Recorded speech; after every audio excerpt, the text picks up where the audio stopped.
கொலோசியர் 3:21 பிதாக்களே உங்கள் பிள்ளைகள் திடனற்று போகாதபடி அவர்களுக்கு கோபம் ஊட்டாதிருங்கள்.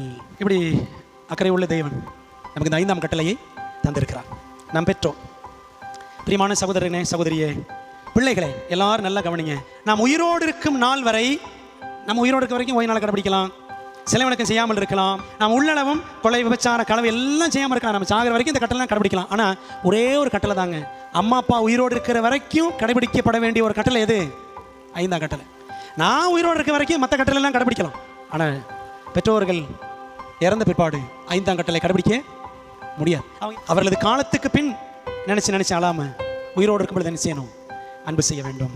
ஆண்டவர் இயேசு கிறிஸ்து தமது கடைசி மரண நொடி வரையிலும் தாய்க்கு செய்ய வேண்டிய கடமைகளில் குறி தவறாமல் வாழ்ந்தார். இயேசுவின் பிள்ளைகளை, அவரை போல் நம் பெற்றோரை நம்ம என்ன செய்யணும்? கருத்தோட கனம் பண்ண வேண்டும்.